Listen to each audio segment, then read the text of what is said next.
En Capital Radio, Atalayar. Las claves del mundo en tus manos. Con Víctor Arribas.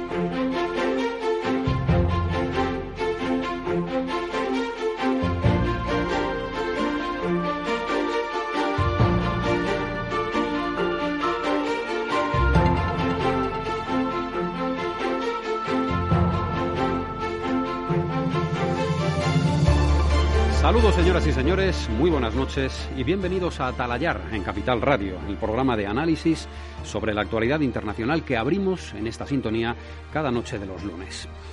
El primer día sin muertos oficialmente por COVID en España. Magnífica noticia dentro de ese baile de cifras a que nos tiene habituado el gobierno español. Y el coronavirus está ahora sacudiendo con fuerza a Latinoamérica, en especial a Brasil. En Europa lo que más preocupa es la forma de recuperar la actividad económica anterior al mes de marzo fatídico. Y para conseguirlo hay anuncios constantes de un generoso riego de dinero de la Unión Europea. Hoy vamos a charlar con el exministro español de Asuntos Exteriores, actualmente en Bruselas como eurodiputado, José Manuel García Margallo, para comentar el Fondo de Reconstrucción aprobado hace muy pocos días, la semana pasada, y el alcance que va a tener en el futuro del proyecto europeo esta crisis del coronavirus. Pero el asunto central de la noche, se lo pueden ustedes imaginar, de este Atalayar en Capital Radio, será la tensión racial en Estados Unidos, con las calles del país convertidas en un campo de enfrentamiento, con un grado de destrucción que no se recordaba por estos motivos desde las protestas contra el racismo a mediados del siglo pasado, en los años 50 y especialmente en los 60. Estados Unidos es un país muy complejo, muy difícil de entender para los europeos, pese a que su gestación, su fundación, su desarrollo culminaron con emigrantes europeos como actores principales. Por eso nos resulta tan difícil asimilar que en este momento la incidencia del virus, con más de 100.000 fallecidos en ese país, sea, podríamos decir, el menor de sus problemas. Desde que George Floyd fuera estrangulado por la rodilla del agente de policía Derek Chauvin en Minneapolis, una auténtica ola de disturbios ha sacudido el país y a esta hora comienza una nueva noche, lo hará dentro de pocas horas en la costa este, con el ejército tomando posiciones ya en las principales ciudades. Veremos qué ocurre. El país más poderoso del mundo, ya lo ven, está en serias dificultades, una pandemia, una brutal crisis económica y ahora una violencia social con toque de queda, con su presidente incluso resguardado en el búnker subterráneo de la Casa Blanca, una situación de extrema gravedad. Arrancamos hasta las 11 de la noche en Capital Radio, Atalayar, las claves del mundo en tus manos.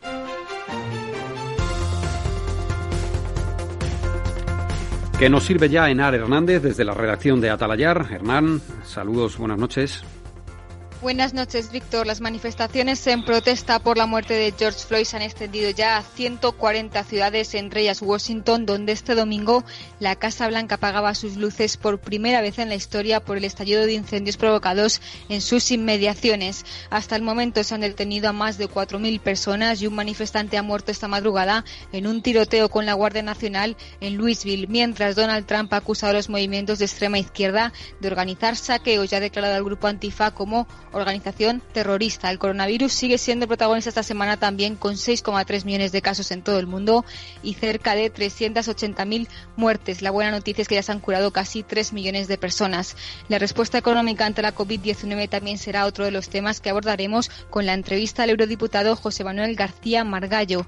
Además, Víctor, déjame recordar a nuestros oyentes que este sábado hemos vivido un acontecimiento histórico con el lanzamiento de la primera misión tripulada al espacio en más de 9 años, protagonizada por la compañía privada SpaceX de Elon Musk. Y como cada lunes antes de las 11, repasaremos los principales titulares de la prensa internacional. Atalayar, con Víctor Arribas. A las 10 de la noche y 9 minutos, 9 y 9 en Canarias, saludamos ya al director de atalayar.com, Javier Fernández Arribas. Don Javier, buenas noches. Buenas noches a todos. ¿Qué tal estamos y qué tal la semana? Imagino que tan sorprendidos como todos por esos sucesos en Estados Unidos, ¿no?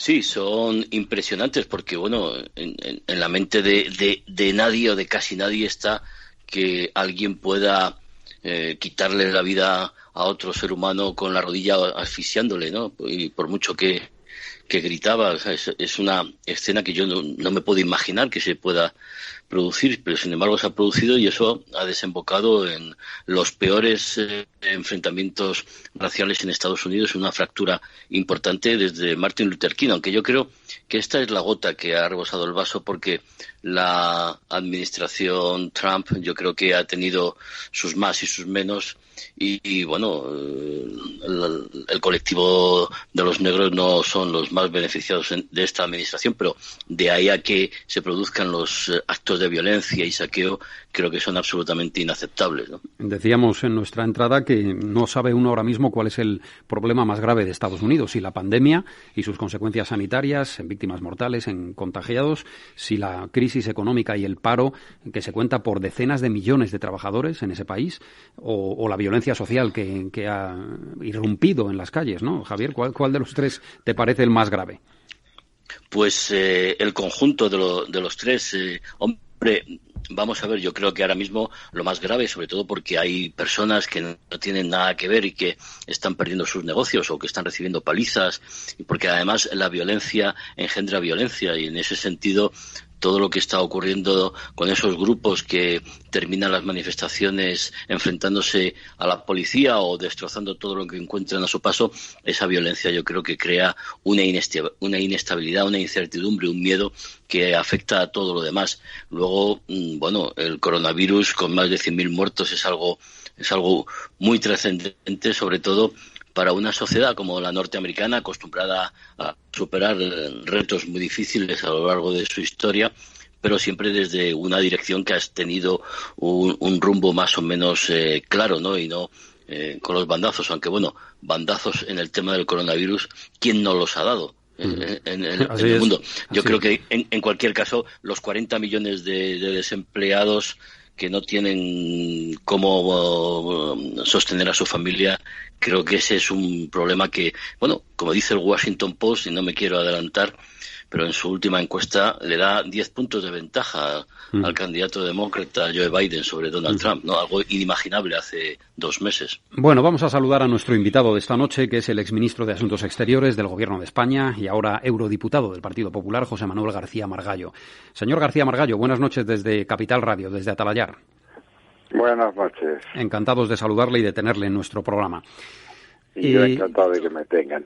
Hablábamos, Javier y un servidor, hace un momento de tal vez la mayor urgencia informativa a esta hora, don José Manuel, y es esos disturbios muy violentos en Estados Unidos. Estamos hablando de un país amigo en el que además hay muy importantes intereses comerciales para España. Los ciudadanos españoles que viven allí, que son muchos cientos de miles, no pueden salir por la noche a la calle, por un lado por la pandemia, por otro lado por el toque de queda que se ha establecido en muchas ciudades. ¿Cómo lo ve usted? ¿Cómo ha visto la espita de ese crimen, lo que parece un homicidio a todas luces por parte del policía, y la respuesta social que está generando? Bueno, yo lo sigo con enorme atención, porque efectivamente Estados Unidos sigue siendo el país indispensable para todo el mundo y especialmente para nosotros.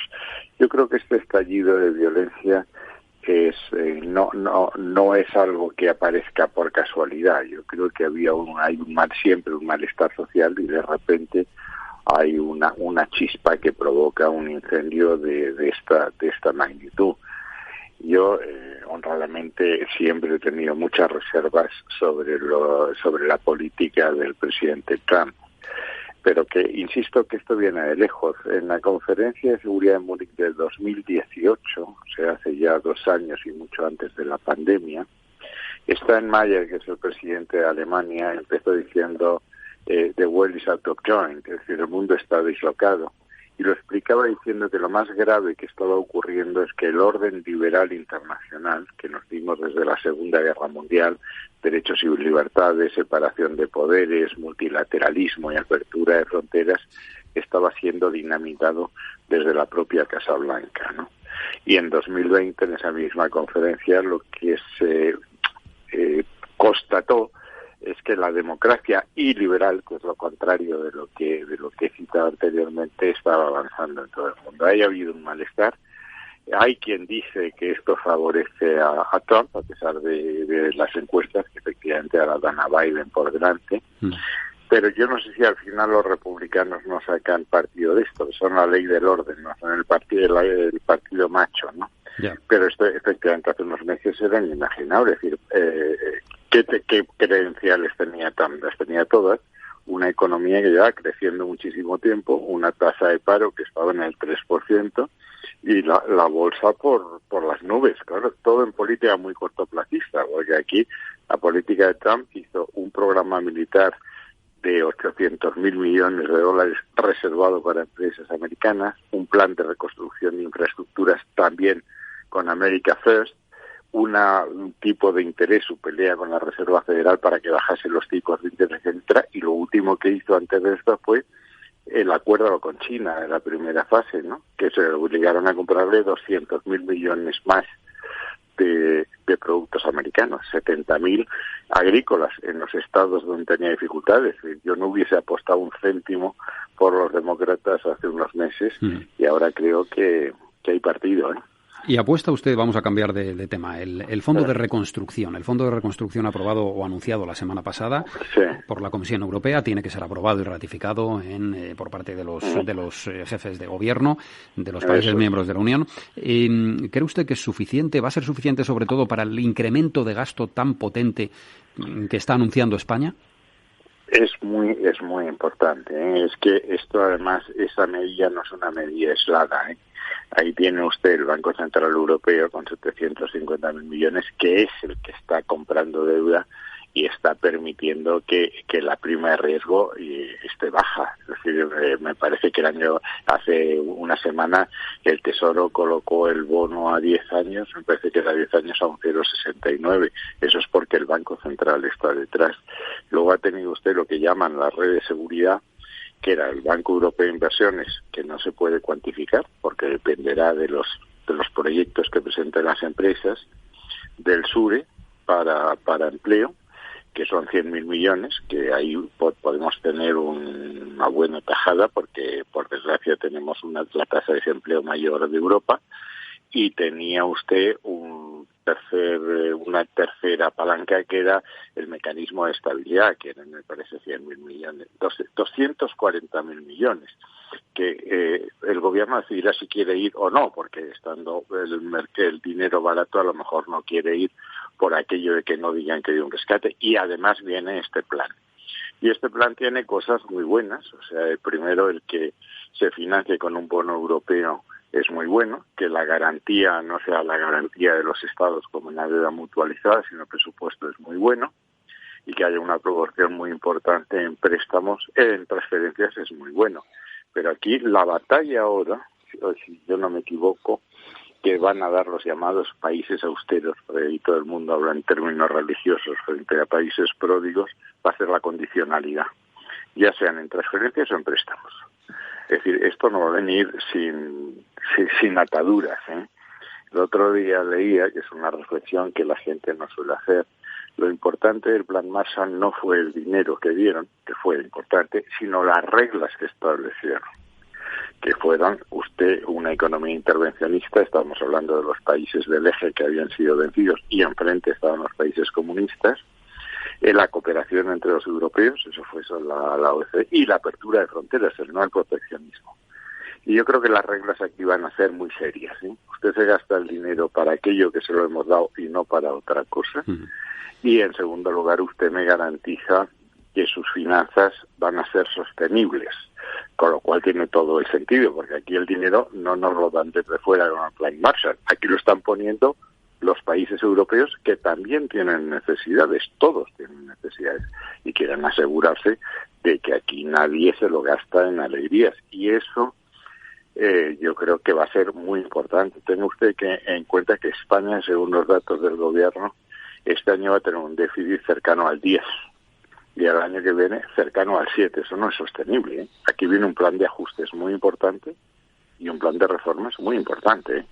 Lo cual a mí me tranquiliza enormemente. Yo soy muy partidario de la condicionalidad, porque, para decirlo en Román Paladino, me fío más de los de Bruselas que de los próceres que nos gobiernan. Javier, adelante. Sí, señor García Margallo. Sí, te escucha. Sí. No sé si tenemos la línea con Javier Fernández Arribas en condiciones. No, tengo además especial cariño porque el señor García Margallo, allá por el año 2013, en el mes de mayo, presentó la revista Atalayar en Casa Árabe. Yo no sé si él recuerdas, después de tantas... Sí, le pierdo. No, le estaba dejando a usted hacer algún comentario al respecto de la presentación de la revista, ¿no? Que fue allá por el 2011, ¿no? Dices, Javier, que fue. 2013 fue un acto entrañable, y además yo siempre se lo agradecí mucho al señor García Margallo que él apoyara esta iniciativa de un grupo de periodistas que intentábamos, pues eso, y seguimos intentando poner las relaciones internacionales en la mesa, las claves del mundo, para que todos la puedan entender. Como usted dijo, bueno, humildemente éramos un poco marca España, ¿no? Sí, claro. Sí, además, dado el aldeanismo imperante, el ver un poco el panorama donde actuamos es muy importante, ¿no? Señor García Margallo, efectivamente, el gobierno de España pues no es del todo lo solvente que a todos nos gustaría que fuera, y las condiciones van a ser las que alguien pondría si usted o yo prestáramos el dinero, pero la Unión Europea en cualquier caso se juega su futuro, sobre todo la confianza de los ciudadanos europeos en general, tanto de los del norte como los del sur. Claro. Así es. No, es que yo tenía, como usted, que le preocupa el proyecto europeo, una seria preocupación en estos debates. Es decir, es que ya hubiese sido en un periodo de 10 años la tercera crisis más resuelta. La crisis financiera se tardó mucho en resolver, todavía estamos pagando parte de los platos rotos entonces. Hubo una convulsión política en toda Europa y en España, por supuesto. Es decir, no hay que olvidar que aquí la fragmentación del mapa político viene de entonces, ¿no? Luego la crisis de los refugiados, que se saldó mal, y ya haber hecho esto mal hubiese sido tremendo. Es decir, las encuestas en Italia eran terroríficas de desapego al proyecto europeo, ¿eh? ¿Usted cree, señor García Margallo, que eso que conocíamos como el neoliberalismo ha muerto? ¿Cree que las ideas de Thatcher y de Reagan ya no son válidas después del mundo, después de la pandemia y después del coronavirus? Yo creo que murieron en la crisis financiera. Es decir, el neoliberalismo, que en lo económico era Milton Friedman y en lo político fue la revolución neoconservadora de Reagan y Thatcher, muere con la crisis financiera, y pasamos a decir, ya en la Unión Europea se empezó a regular mucho más en serio las entidades financieras, no solo en Europa, también Basilea, etcétera, y yo creo que esto supone el final de una época, lo mismo que el 73, la guerra de Yom Kippur, acabó con el keynesianismo y con los gloriosos 30, el auge de la socialdemocracia. Esto es uno de esos momentos en que la historia cambia, ¿eh? ¿Y cómo se imagina ese nuevo contrato social que van a hacer de esta crisis? Bueno, yo creo que está muy definido, ¿eh? Yo creo que vamos a una economía nueva. Es decir, hablaba usted del plan de recuperación. En el plan de recuperación se insiste en que hay que invertir en aquellas prioridades que ya ha fijado la Comisión. Es decir, vamos a una economía digital, a una economía verde y a una economía inclusiva. Esas son las tres cosas. Es decir, yo no me imagino Europa con una exclusión social como la de Estados Unidos, que estalla como ha estallado, que era como empezábamos la conversación. Yo creo que esto es decir, qué es lo que ha pasado en el sector del automóvil, en que es el 10% del Producto Interior Bruto español, pues probablemente que haya que invertir en los automóviles del futuro, no en los automóviles del pasado. Y todo el tema de la transición ecológica, pues es un mundo nuevo, ¿no? Y en todo lo demás, pues vamos a tener que ir a una cosa más ordenada, ¿eh? Porque aquí esto, que venía una crisis, lo sabía todo el mundo, ¿eh?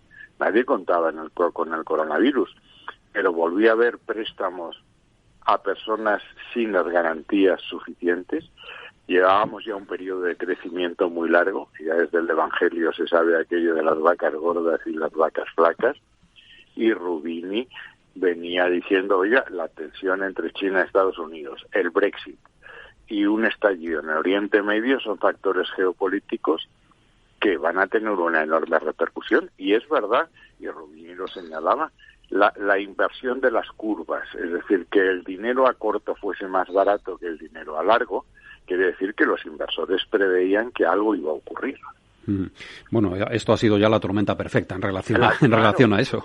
Claro. Perfecto, ¿no? Pero es que lo otro sigue, ¿eh? Ya. Es que aquí nadie está hablando. Pero, por ejemplo, en España, está ahí. Señor Margallo, en España, ¿a usted qué le parece que se incentive más o que da la sensación de que se incentiva más el subsidio que la creación de empleo? ¿Es así o es una lectura equivocada? Vamos a ver, yo creo que la renta mínima, el ingreso mínimo de carácter temporal había que aprobarlo. Lo que no puede una sociedad civilizada es permitir que la gente se muera de hambre. Y aquí había gente que lo estaba pasando francamente mal. El otro día me llamaba un amigo mío y decía, ¿por qué crees que ha habido muchas más multas y detenciones en el puente de Vallecas que en otros barrios? Porque era gente que estaba en economía negra y tenía que salir de su casa porque si no, no comía. Eso no podía ser. Es decir, ahora, el montar un subsidio permanente, el desalentar completamente el trabajo, y me decían desde Extremadura, es que te reúnes mujer, hijo y 2 hijos y ganan más que lo que estaban ganando en trabajos realmente no demasiado bien remunerados, pero trabajos al fin y al cabo, ¿no? Es decir, todo eso hay que medirlo muy bien. Ya tuvimos en España la experiencia del PER y Andalucía acumula un retraso muy considerable durante muchísimos años, a pesar de que se han hecho gigantescas transferencias de dinero de todas partes, del Fondo Interterritorial, de los fondos estructurales europeos, etcétera, y sigue estando siempre en la cola. Es decir, eso es una dinámica que hay que romper. No hay sociedad que pueda aguantar eso. Pero me parece que hoy viven del presupuesto 21 millones de españoles. Así es. Javier, una última pregunta para el señor Margallo. Sí, le quería preguntar, él, sin mencionarlo, yo creo que hablaba o se refería también al tema de la inmigración, que es otro de los retos que tiene la Unión Europea. Hoy hemos conocido que tropas españolas salen de Irak y de Afganistán porque el Sahel, ese que yo digo es nuestro patio de atrás, es muy importante y yo creo que ahí tanto España como Europa debe prestarle mucha más atención para evitar que grupos terroristas puedan y las mafias puedan desestabilizar esa zona que nos afectaría muchísimo. Eso es que nadie está teniendo en cuenta. El otro día me daban un dato. La edad media de la Unión Europea es 50 años. La edad media de África es 18 años. La tasa de natalidad en España es de 2,1 hijos por mujer. En Nigeria está en 6 o 7. Es decir, o nos tomamos en serio eso y el desarrollo del continente africano, o tenemos esa amenaza terrorista. Por eso, yo creo que fue el gobierno en el que yo estaba el primero que fuimos a África. Es decir, yo aposté, le dije al presidente, oye, que Mali es un tema que lo tenemos ahí, Níger está ahí, eso nos puede desestabilizar el Magreb. Si se desestabiliza el Magreb, y mira lo que ha pasado en Argelia, es que eso no es el patio de casa, es que es la ventana de enfrente. Estamos a 13 kilómetros, ¿no? Entonces yo creo que sí, que eso es muy importante y que Europa tiene que ser consciente de que tenemos que sacarnos ya las castañas del fuego, que los Estados Unidos se están retirando, y se están retirando de verdad. Y luego en el Sahel no van a intervenir. Mire usted que Libia, como lo tenemos, y cuánto tiempo llevamos en Libia sin arreglar el tema.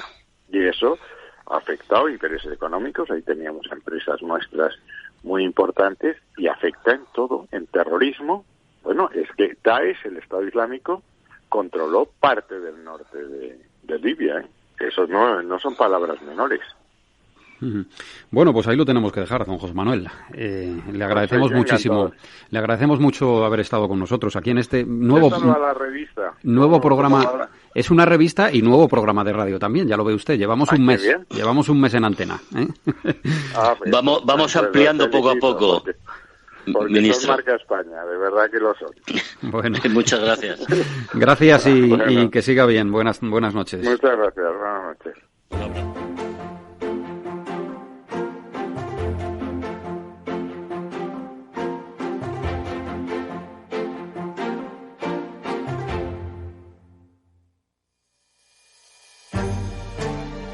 Y el otro gran asunto de la actualidad, que ya comentábamos con nuestro invitado, ya saben que hay violencia, hay fuego cada noche en varios estados de los Estados Unidos por esa violencia policial que fue el origen que ha estado en la revuelta social que se ha producido prácticamente en todo el país, al menos en las 120 ciudades más importantes, por la muerte del ciudadano George Floyd en Minneapolis. En lo que fue, en fin, un claro abuso policial, porque las imágenes son irrefutables. Las imágenes no admiten ninguna duda. Bueno, hay que decir que se ha declarado el toque de queda en una cantidad muy importante de ciudades y que la Guardia Nacional o el Ejército están ya actuando y están tomando posiciones esta noche para evitar una nueva noche de violencia, lo cual nos parece muy complicado, muy complicado. Pero bueno, vamos a buscar la última hora informativa y la crónica de todo lo que ha ocurrido en el relato desde la redacción de Atalayar de Henar Hernández. Adelante, Henar. Sexto día de protestas en Estados Unidos que se han extendido ya a más de 140 ciudades, 40 de ellas además bajo toque de queda. En respuesta, la Guardia Nacional ha desplegado a más de 17.000 efectivos en 23 estados, lo que ha elevado la tensión con nuevos incidentes violentos. Esta madrugada un manifestante ha muerto de un disparo en Louisville y los detenidos ya superan los 4.000. Con este escenario, Trump apela a la ley y al orden y pide a los gobernadores que usen la fuerza contra las protestas. Recordamos también que ha designado al movimiento Antifa como grupo terrorista al que acusa de organizar los saqueos en todo el país. La memoria de George Floyd está siendo deshonrada por los revoltosos, los saqueadores y los anarquistas. La violencia y el vandalismo están siendo liderados por Antifa y otros grupos radicales de izquierda que están aterrorizando a los inocentes, destruyendo empleos, dañando negocios y quemando edificios. Decía el presidente este sábado en su última aparición pública por el momento. Y un dato curioso, en todos los actos que se están celebrando hoy en la Casa Blanca abiertos a la prensa, ninguno cuenta con la presencia de Trump, algo que no suele ser habitual. ¿De qué se estará escondiendo el mandatario? Bueno, pues buena pregunta, Henar, para intentar desvelarla esta noche. Bueno, sabemos que el viernes al menos fue trasladado al búnker subterráneo de la Casa Blanca, Javier. A lo mejor sigue allí todavía, ¿no?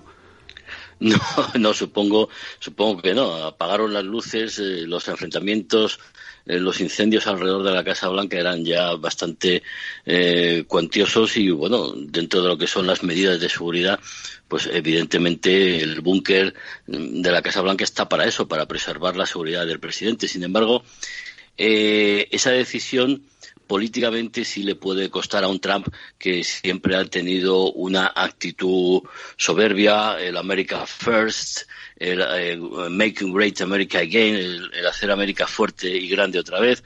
Y ese tipo de actitudes yo creo que le pueden restar credibilidad, aunque el mayor problema, como decíamos al principio, siguen siendo los ahora 40 millones de parados, la inseguridad y la incertidumbre por la violencia que genera violencia y luego son más de 100.000 muertos por el coronavirus, con lo cual la situación ahora mismo en los Estados... Bueno, y la economía, economía que está sufriendo bastante. Pero ¿tú ¿no? crees que el gesto porque es un gesto del protocolo de seguridad, ese gesto de recluirse en el búnker, suponemos que con su familia, es un detalle que los norteamericanos valoran mal? ¿Lo piensas así? Yo creo que en una parte... Como cobardía o algo así, ¿no? No sé. No, hombre, cuando él está desafiando y nunca lleva mascarilla porque dice que él no necesita mascarilla, cuando él se muestra como el líder de la mayor potencia del mundo, el más fuerte, el más estupendo, el más de todo, y de repente cuando hay unos disturbios se tiene que meter en el búnker, hombre, yo creo que en cierta manera, aunque puede ser lógica la decisión para preservar su seguridad por si acaso, pero de alguna manera da una sensación de debilidad y yo creo que en ese sentido, para lo que es el perfil, la imagen que Trump intenta transmitir y sobre todo con su ambición que es la reelección el próximo mes de noviembre, yo creo que no le es nada favorable. Vamos a saludar a José Antonio Gurpegui a esta hora de la noche, 10:34. José Antonio, buenas noches. Hola, buenas noches. Catedrático de Estudios Norteamericanos en la Universidad de Alcalá e investigador del Instituto Franklin de la misma universidad, al que conocemos hace muchos años y es que es uno de los grandes expertos en la política norteamericana y en la realidad social de ese país. Gracias, José Antonio, por acompañarnos. Y está también con nosotros... por invitarme a tu programa. Está también con nosotros Alana Mocheri, que es analista en relaciones internacionales, reside en España, es norteamericana y es experta también en campañas electorales en su país. Alana, buenas noches. Hola, buenas noches, y profesora de la Universidad Europea. Eso es, que no se me olvide ese dato, profesora de la Universidad Europea. Bueno, es que tenéis dos currículum que en fin, que no cabe, que necesitaría otro programa para traerlo, por eso resumido. Oye, Alana, ¿qué te parece lo que decía ahora Javier Fernández Arribas? El hecho de que se haya tomado la decisión de recluirse, que seguramente no la tomó el presidente, de meterse en el búnker de la Casa Blanca, ¿puede ser visto por los norteamericanos como un signo de debilidad por parte del presidente? Pues depende de qué lado del espectro político estás, ¿no? Porque eso es lo que vemos estos días, que Trump y republicanos y muchos de los seguidores que ven eso como son las protestas organizadas por los antifas que están destrozando las ciudades y luego si eres demócrata estás enfocando en que no hay justicia para esos tantos muertos en manos de la policía y la decepción, la desesperación por este tema y eso es como tenemos los dos países y entonces es que si eres demócrata o inclinas por ahí es que ves un Trump cobarde que es incapaz de decir nada que nos dice nada porque no hay nada que él puede decir realmente eso es normalmente lo que queremos de un presidente en días duros. Incluso si miramos Bush justo después de el 11S es que él tenía 90% de aprobación de la gente porque había un momento de que estamos unidos y Trump no es capaz ni en el con el coronavirus ni en nada es capaz de unir a la gente porque él ha gobernado para solamente la gente que le ha votado y ahora parece que está todo lo que está pasando, parece todo lo que estuvimos pensando hace 3 años y medio cuando fue elegido. Estoy recordando la noche estuve contigo y, sí, claro, y claro. Lo que pensaba después y ahora es como el peor pesadilla que hemos pensado. Y José Antonio y Javier estuvieron también aquella noche en Televisión Española, en el canal 24 Horas. Bueno, el grado de aprobación, Javier, está ahora mismo de Trump, lo he consultado esta tarde en YouGov América, está en el 43%, en un 55% de desaprobación. Pero voy a preguntarle primero a José Antonio Gurpegui y luego a Fernández Arribas. José Antonio, lo lógico, como dice Alana, sería que un presidente norteamericano con estos enemigos, uno natural y el segundo de la violencia en las calles, cobrara más popularidad con su gente y con los que no son sus votantes también, ¿no?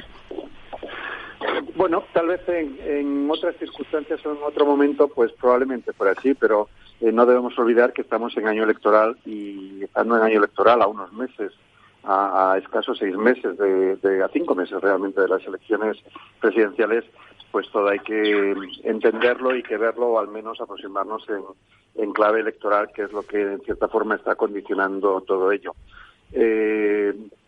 Sí estoy de acuerdo con Alana en cuanto al tema del coronavirus, lo que pasa que es un tema muy complejo y no tanto en cuanto al tema de los conflictos que están teniendo ahora lugar en las ciudades norteamericanas, en el que hay dos pareceres radicalmente opuestos, ¿no?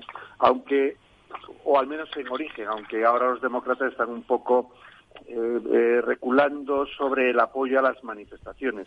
Claro, en Estados Unidos tenemos que pensar que la propiedad privada en Estados Unidos es tan importante como la propia vida y lo estoy diciendo literal, no estoy intentando equiparar una cosa con otra, sino que forma parte de la propia esencia norteamericana. Entonces, el hecho de que los norteamericanos estén viendo los saqueos continuos a tiendas y que propiedades privadas ardiendo, pues eso les hace reaccionar. Y particularmente yo pienso que a Donald Trump no le desagrada precisamente que estén ocurriendo estos acontecimientos, porque él va a salir como el gran triunfador contra cualquiera que tenga la mínima sospecha de ser de izquierdas, ¿no? Javier, tu opinión sobre esa popularidad de Trump que no termina de despegar, y a estas alturas creo que va a ser ya difícil, ¿no? Pues mira, tanto Alana como José Antonio también podrían opinar sobre, no sé si lo han visto, un vídeo de la Fundación Lincoln, es una fundación republicana que titula Bandera de traición. Y entonces es, bueno, sobre el uso de la bandera de los Estados Unidos, la bandera confederada. Y al final del vídeo, que insisto, es un vídeo de una fundación Lincoln, la fundación republicana, dice América o Trump. Entonces, cuando hay un sector de los republicanos que, bueno, no es nuevo, porque ya en las primeras elecciones donde Trump hizo campaña era Trump y el Partido Republicano estaba un poquito, bueno, outsider, pero aunque luego los republicanos tuvieron que subirse al carro arrollador de Trump. Pero en cuanto a la popularidad y en cuanto a la aceptación, vamos a ver, porque efectivamente el presidente ganó las elecciones, sobre todo en los estados industriales del norte, que antes votaban demócrata, y por las promesas de salario, de evitar la deslocalización de empresas. Estoy pensando en Michigan, en Wisconsin, en Ohio, Pensilvania, etcétera.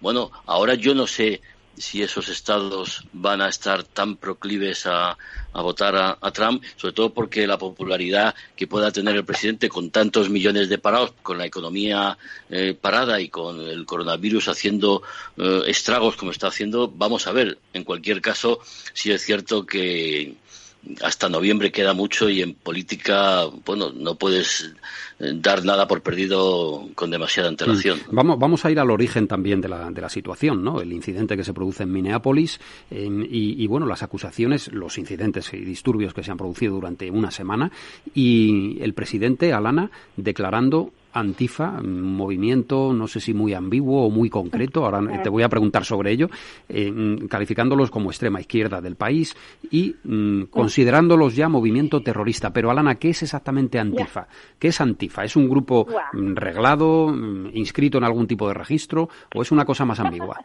A ver. No, esa es la cosa, es que, claro, él quiere que haya otra cosa que es el opuesto del Ku Klux Klan, ¿no? Pero eso no lo es. Eso es que este Antifa grupo, primero, no es un grupo organizado, es una red de activistas. Algunos estuve leyendo a algunos académicos sobre ellos hoy que realmente no hay nada de evidencia que han hecho nada violenta. Realmente lo que hay, los saqueos de las edificios y empresas que está pasando, esa es gente que son delincuentes normal. Aprovechan de protestas para hacer eso. Yo viví en Los Ángeles durante los disturbios tras Rodney King. Eso es lo que pasa. Hay la gente que están manifestando de forma pacífica, y luego hay los que dicen, mira, podemos aprovechar de eso. Y entonces yo creo que este grupo es conveniente para Trump, para decir, mira, también por su lado tienen, pero realmente hay muchas dudas que son bastante ordenados para organizar esto de este tipo de manifestación tan grande. Pero como digo, esto forma una gran parte de los dos visiones que está saliendo ahora. Y es bastante interesante lo de Lincoln Foundation, porque son republicanos, pero son los republicanos que quieren de Never Trump. Son los pocos que quieren, porque realmente son el enemigo en casa, ¿no? El enemigo en casa. Sí, que han estado apuestos a Trump y siguen en la campaña ahora. Gurpegui, ¿tú crees que hay todavía racismo sistémico en Estados Unidos? ¿Estos hechos lo demuestran? Sí, bueno, yo creo que estos hechos son, en cierta forma, la punta del iceberg, en ese racismo que subyace en la sociedad norteamericana, ¿no? Es muy llamativo cuando uno analiza sobre todo las cifras, más que en este aspecto en concreto, cuando vemos las cifras, pues por ejemplo, para que tengas una idea, reparando un poco la entrevista de hoy, que a propósito, yo no había visto hoy la aceptación de Trump, pero sí vi la aceptación de Trump la semana pasada, antes de estos, y estaba también en el 43%. O sea, pues no se ha movido. Prácticamente no se ha movido. No la había mirado hoy, pero sí la suelo mirar de forma regular, y hace una semana estaba también en el 43%. Pues, por ejemplo, para que te hagas una idea, por millón de habitantes, las muertes anuales son de 30, en el caso de los hispanos son de 20 y en el caso de los blancos de 12. es decir, por cada millón de habitantes negros hay 30 muertes de afroamericanos, 22 de hispanos y 12 de blancos, ¿no? Uh-huh. Y entonces también cuando nosotros atendemos o cuando nosotros vemos la renta per cápita o cuando vemos los graduados que hay en universidades o los índices de desempleo, vemos que efectivamente sí que existe una diferencia significativa, una diferencia palpable, ¿no? Uh-huh. Sobre los distintos grupos raciales de Estados Unidos, en la que negros e hispanos no. Sin embargo, en algunos casos en que asiáticos, sobre todo o fundamentalmente coreanos, obviamente de Corea del Sur, sí aparecen en las medias por encima de la población blanca. Uh-huh. Entonces, desde mi punto de vista, estos hechos, estas muertes que ocurren de forma recurrente, ¿no? Empezó los hechos a los que se estaba refiriendo Alana hace un momento, me imagino, Alana, que te referías a los hechos de Rodney King, ¿no? En el 90, sí. Me imagino. En Los Ángeles, ¿no? Así es. En Los Ángeles, cuando he dicho que vivías en Los Ángeles. Sí. Pues ocurre eso de forma más o menos recurrente, cada 3 o 4 años, pues acontece uno de estos aspectos, si se haga, sobre todo, si hay imágenes gráficas, es muy importante. Y yo creo que lo que está ocurriendo ahora es que se han unido una serie de factores importantes, que es lo que ha hecho que incluso algún columnista haya escrito que nos encontramos en los peores disturbios raciales desde la muerte de Martin Luther King. Uh-huh. ¿Qué es lo que ha ocurrido? Y Javier antes hacía referencia a ello, que tenemos unos índices de desempleo actualmente en Estados Unidos en torno a 14,7%, algo que para nosotros lo llevamos claro. Muy bien, un 14%, pero en Estados Unidos no se lleva tan bien, ¿no? Ha sido un factor acelerante, podemos decir, lo que ha ocurrido, sí, ¿no? Y que incluso puede subir. Hay algunos que predicen que puede llegar hasta un 20%, que en Estados Unidos eso sería pues algo increíble, alcanzar un 20% de desempleo. Todo el tema del coronavirus, con toda la tensión social que eso está creando y generando con los enclaustramientos, y todo eso ha motivado pues este estallido de violencia en Estados Unidos, que sí estoy de acuerdo también lo que decía Alana, que quienes están protagonizando esas imágenes que estamos viendo en la televisión de asaltos a comercios, etcétera, no son antifas, sino que son delincuentes y chorizos, ¿no? Simplemente que se de la situación. Sí, sí. El movimiento antifa que preguntabas antes, si me dejas medio minuto, sí que hay algunas acciones que ya se conoce, sobre todo, que surgen como reacción fundamentalmente a la elección de Donald Trump, aunque había antes movimientos antirraciales que parece ser que es de donde vienen, pero los movimientos antifas fundamentalmente lo que hacían era un trabajo de investigación sobre los supremacistas blancos, para identificarlos y saber lo que hacían, pero no era necesariamente un movimiento violento per se, aunque estén a favor de la acción directa. Lo que hacían, o sus acciones hasta este momento, habían sido fundamentalmente de oponerse a los supremacistas blancos, y identificarlos y denunciarlos, pero no era un movimiento per se violento, ¿no? Bueno, José Antonio, te agradecemos mucho la explicación, sobre todo esta última parte, que aclara muchas cosas en relación a Antifa, que es exactamente, y también la de Alana. Gracias por estar con nosotros, José Antonio Gurpegui, esta noche. Un saludo. Pues encantado, y un saludo tanto para Alana como para Javier. Me alegro de que estéis bien y saludaros. Y también despedimos a Alana. Tenemos otras comunicaciones que piden paso a esta hora. Alana, gracias, y vamos a ver cómo evoluciona la situación, sobre todo esta próxima noche, ¿no? Que hay ya militares tomando posiciones en las principales ciudades para evitar, cosa que va a ser imposible, evitar que los altercados se repitan en las próximas horas, ¿no?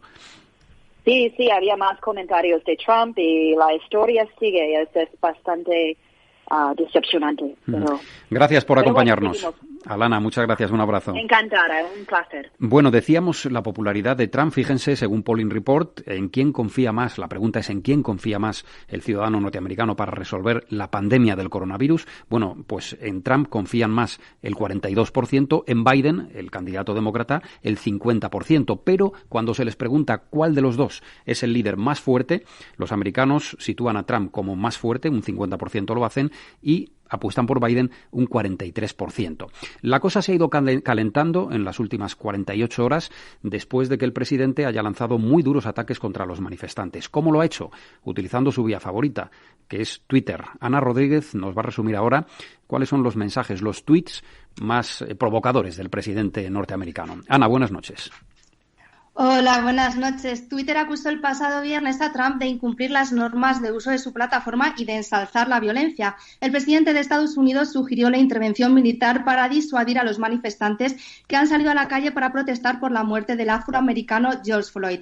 Estos matones están deshonrando la memoria de George Floyd y no permitiré que esto suceda. Acabo de hablar con el gobernador Tim Walz y le he dicho que el ejército está a su total disposición. Cualquier dificultad y asumiremos el control. Cuando empiezan los saqueos, empiezan los disparos, advertía Trump. Hasta entonces la red social no había movido ninguna ficha, pero después de que Trump anunciase una orden presidencial contra este tipo de plataformas, decidió hacerlo. Durante la jornada del domingo, Trump ha vuelto a utilizar Twitter para afirmar que los demócratas no son lo suficientemente duros con las manifestaciones que usa la violencia como bandera. Los gobernadores y alcaldes liberales deben de ser más duros o el gobierno intervendrá y hará lo que tenga que hacer, y eso incluye usar el poder ilimitado de nuestros militares. Ha asegurado varias horas antes de anunciar en esta misma red social que su administración designará al movimiento Antifa como organización terrorista. Y ese es efectivamente el tuit que ayer por la tarde más sorprendió, el anuncio de que va a declarar a Antifa como organización fuera de la ley, como organización antiterrorista. Tenemos comunicación a las 10 de la noche, 51 minutos, 9:51 en Canarias, con Estados Unidos, con nuestra compañera Begoña Sevilla, periodista española que vive y reside en Estados Unidos. Begoña, un saludo desde Madrid. Hola, ¿qué tal? ¿Cómo estáis? Muy buenas noches allá en Madrid, buenas tardes aquí yo estoy en Connecticut, muy cerca de Nueva York. Bueno, encantados de tenerte con nosotros, hemos colaborado mucho en distintos medios, incluso Javier se acordará de Begoña Sevilla, no sé Javier si la recuerdas de los tiempos de Punto Radio, ¿no? Yeah. Por supuesto que sí. Oh, wow, that's nice. Encantado. Me alegro mucho. Bueno, Begoña, ¿hay miedo a salir a la calle por la noche en las ciudades de Estados Unidos? ¿Lo percibes así?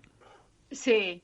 Mira, cuando me has preguntado, Begoña, me gustaría hablar contigo y preguntarte cómo se está viviendo todo esto. Me he puesto inmediatamente a hablar con amigos de casi todos los puntos de Estados Unidos. He hablado con amigos de Denver, con amigos de Los Ángeles, Miami, Nueva York. Y entonces me han dicho que las cosas se están yendo de madre, que diríamos aquí. Se están descontrolando porque al principio esto eran manifestaciones pacíficas, o al menos así se ha intentado, pero no se sabe qué es lo que ha pasado, no se sabe quién podría estar detrás para quizás boicotear la manifestación pacífica, ¿no? Por los afroamericanos y por todo lo que ha pasado. Entonces sí hay miedo, porque además, y lo habéis comentado durante todo el programa que estaba escuchando, además de la pandemia, del miedo a poder infectarte, del paro tan fuerte que está pegando aquí, que yo nunca he visto cifras y de tantos desempleados en los 6 años que llevo viviendo aquí. Y le doy la razón a la persona que también ha intervenido en el programa, que decía que esto era increíble, que estamos en un casi 15%. Una de las cosas por las que más saca pecho Estados Unidos es por el casi pleno empleo o empleo, muy buenos datos de empleo, ¿no? Cosa que ahora entonces, es imposible, claro. Claro, entonces en la pandemia muchas familias que no tienen para comer, sobre todo muchas familias con salarios bastante justos, vamos a decir, justos en el sentido de justitos de dinero, porque hay mucha gente con necesidades en este país, hay muchos indocumentados también que necesitan comer. Entonces, esto ya es como lo que faltaba ya, ¿no? Yeah. Y otra cosa importante que me gustaría remarcar es que no es un hecho aislado, sino que es que la sociedad americana y el racismo está siempre ahí. Entonces está latente en la sociedad, ¿no? It happened again, ¿no? Ha sucedido otra vez. Bueno, Begoña, un gran placer saludarte. Gracias por esa visión que nos das desde allí, desde Connecticut. Y bueno, gracias. Esperamos traerte al programa, pero estando aquí en los estudios, cuando vengas a Madrid, hablamos y te vienes a Va a estar complicado, porque de momento está complicado. No, ahora imposible, claro. Sí, yo quería añadir una cosa. Muy breve, Begoña. Sobre el racismo. Mira, no me has preguntado, pero te lo digo. Mira, el racismo está en Estados Unidos, hay que vivir aquí para entenderlo. Es algo que siempre ha estado ahí, siempre va a estar, desgraciadamente, y tienen que trabajar muy duro desde la administración y desde la educación para erradicarlo. Y yo lo vivo también. Y es algo que está ahí. Entonces, yo os escucho muy bien hablar desde España y sé que sabéis muchas cosas y sé que quizás tenéis un conocimiento mayor que yo de todo lo que pasa acá, pero hay que vivirlo para entenderlo. Por supuesto, también. hay que estar allí para... Son gestos de la vida rutinaria, gestos que se ven en la calle, que se perciben en el supermercado, pero que efectivamente demuestran que sigue existiendo ese problema racial en Estados Unidos. Begoña, un beso muy fuerte. Un abrazo, buenas noches. Bueno, y una última visión que queremos añadir en los últimos minutos de nuestro programa, y es la del colaborador de Atalayar, Pedro González, al que ya saludamos. Pedro, buenas noches. Buenas noches, Víctor, ¿qué tal? A ver, estamos debatiendo sobre si hay racismo o no en Estados Unidos. ¿Qué visión tienes tú? Y sobre todo de los últimos acontecimientos estas últimas noches. Bueno, pues la visión que tengo es un poco muy coincidente con lo que decía últimamente Begoña. Es decir, que el racismo está latente, evidentemente, en la sociedad. Yo tengo la visión de que se ha hecho mucho desde la administración ya y, naturalmente, han cambiado mucho las cosas. No hay nada más que ver, bueno, pues las propias series de televisión y las propias películas, donde se ve que prácticamente toda la policía americana en todos los niveles, sea la federal, la local, la estatal, de todos los estados norteamericanos, prácticamente está trufada de personas de raza negra. Eso no quiere decir, naturalmente, que haya un problema de desigualdad, que es donde radica, yo creo, que todo. Es evidente que la población blanca, quitando naturalmente las excepciones y como ha sacudido en algunas ciudades, el ejemplo de Baltimore yo creo que es paradigmático, entre otros de los blancos que terminan siendo pobres, pero sobre todo es evidente que ciertas minorías, como es evidentemente la minoría negra y como lo es todavía la minoría hispana, pues evidentemente tienen una consideración social y un estatus social muy inferior al que tienen los llamados WASPs en general. Y naturalmente eso motiva pues una desigualdad que es la que, digamos, enciende la chispa en cuanto hay una actuación individual que prende naturalmente ese fuego que luego se desborda y que obviamente la visión que tengo es pues bueno la que estáis poco más o menos transmitiendo. Es decir, que hay mucho en río revuelto, hay muchos que se aprovechan, sobre todo los delincuentes, pero también bandas organizadas, porque no olvidemos que no son chorizos aislados, ¿no? Como decía, me parece que Gurpegui antes, yo creo que hay también bandas organizadas que naturalmente tratan de incendiar todo eso. Y luego, pues naturalmente, hay algunos que se aprovechan políticamente o quieren aprovecharse de esa cuestión. Pero yo creo que es una visión un poquito injusta pensar que toda la sociedad americana es en sí misma racista y que toda la sociedad es evidentemente desigual. Por supuesto. Yo creo que se ha hecho mucho. Se generaliza demasiado. Exactamente. ¿No? Y como ellos mismos dicen, general lie, es decir, la generalidad es una mentira. Y también hay un refrán aquí en España sobre eso. Exactamente, acudir, pues bueno, pues a diversas fuentes.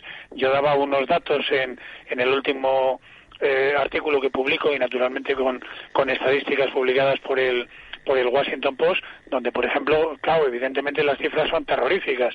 Es decir, 1.004 personas murieron el año pasado, en 2019, a manos de policías, en diversos incidentes, naturalmente de todo tipo. Pero en esa estadística resulta que la mayor parte de ellas, 370, eran blancas y 235 negras. Claro, evidentemente, por supuesto, hay muchos más blancos que negros, y esa es la estadística a la que hablaba antes Gurpegui, pero también hay que... Se nos acaba el tiempo, Pedro, se nos acaba el tiempo. Que la mayor parte de los delitos, es decir, más del 50%, son cometidos por ciudadanos de raza negra, que por supuesto está después el debate social, de que tienen una enorme desigualdad, que están más desfavorecidos. Bueno, pues eso pasa en todos los países, incluido en nuestra querida Europa, ¿no? Bueno, lo dejamos ahí, Pedro. Gracias. Leeremos tu artículo, por supuesto. Crisis dentro de la crisis en Estados Unidos. Gracias, Pedro. Buenas noches. Buenas noches, Víctor. Último minuto de nuestro programa para Ana Rodríguez con los titulares a esta hora de la prensa internacional. La prensa mundial en tus manos. Ana, adelante. Las protestas en Estados Unidos por la muerte de George Floyd protagonizan en estos momentos las portadas de los digitales del Washington Post y del New York Times, algo que también hace el británico The Guardian, que destaca el llamamiento de Trump a usar la fuerza para hacer frente a estas manifestaciones. Bueno, pues son los principales titulares. Javier, vamos terminando ya. Estados Unidos y Unión Europea, los dos grandes asuntos del programa de hoy.